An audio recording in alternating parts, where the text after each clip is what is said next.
Have you ever really thought about who's in charge of your city? I don't mean the big-name politicians you see on TV. I'm talking about the people who make sure the streetlights turn on and the garbage actually gets collected. Well, that's exactly what we're going to dive into today. The world of urban administration. It's the system that shapes our daily lives in ways we might not even notice. So let's get into it.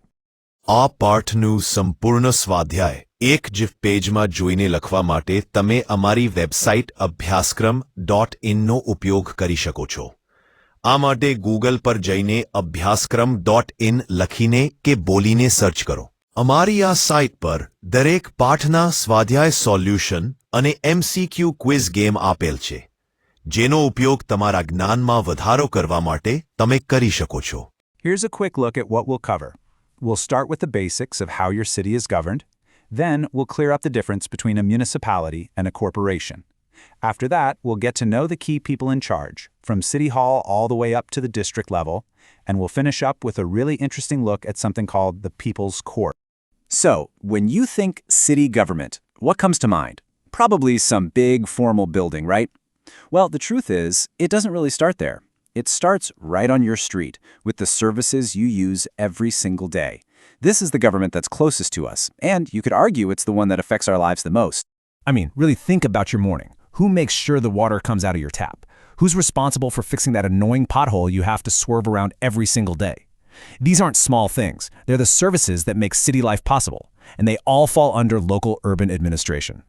You know, understanding how all this works is pretty important for being an informed citizen. And hey, if you want to dig deeper into topics just like this one, you can find a whole bunch of awesome educational resources over at abyaskrum.in.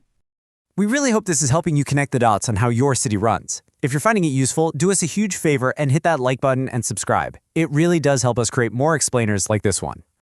Okay, so let's get one thing straight. Not all city governments are created equal.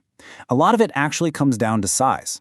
And that brings us to the two main types you'll hear about, the municipality and the corporation. So what's the real difference? It's pretty simple, actually. Population. A city with 100,000 people or more is typically run by a municipality. But once a city gets really big, we're talking over 500,000 people. It needs a bigger, more robust structure. That's when it becomes a corporation. It's all about matching the scale of the government to the needs of the city. All right, so now that we know the types, let's peek under the hood. How are these organizations actually structured, and who's really calling the shots? Sitting at the top of a corporation is a title we all recognize, the mayor. Now, this isn't some bureaucrat who was just handed the job. The mayor is the elected political leader of the city. They're chosen by other elected members who represent different neighborhoods or wards, so they are very much a representative of the people. But get this, a mayor's term is surprisingly short, just 2.5 years. Kind of makes you think, right? The whole idea behind this is to keep leadership fresh and make sure the mayor stays accountable to the council members who elected them in the first place. But the mayor isn't the one managing the day-to-day nuts and bolts operations of the city. That's a whole other job. That's where the municipal commissioner comes in. You can basically think of this person as the city's CEO. They're an administrator appointed by the state government, and their job is to take the council's decisions and turn them into action. And here's a really crucial point about representation. In these local city governments, a full 50%, that's half of the seats, are reserved for women.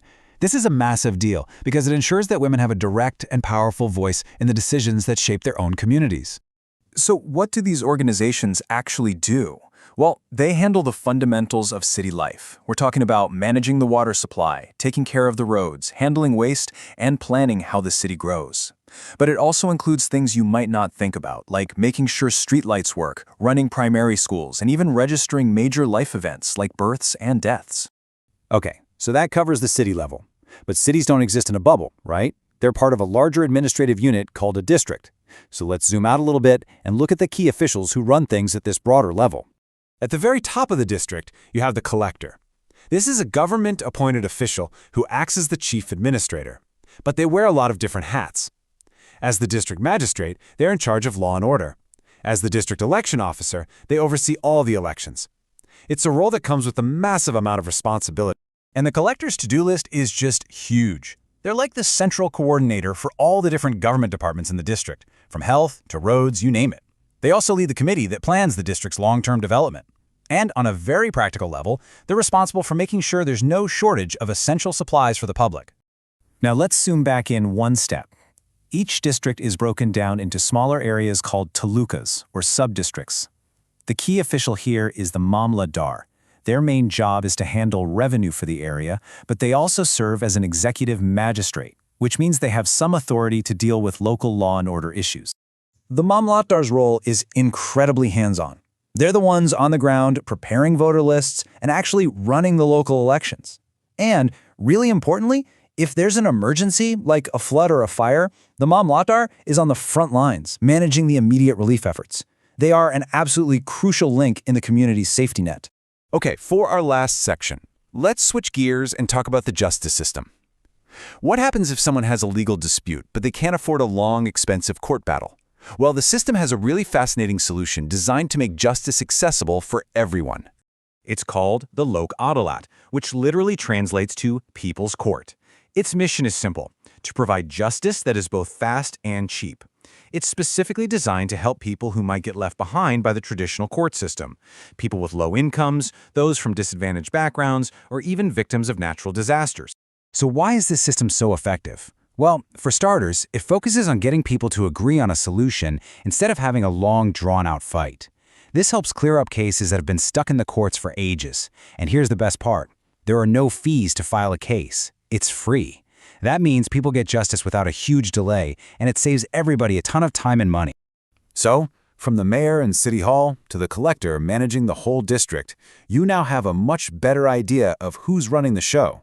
The next time you walk down your street, just take a look around. Can you see the work of your local government in action? Or maybe the lack of it? It's a great way to see how all these different roles and structures really do impact your daily life. Thanks for tuning in.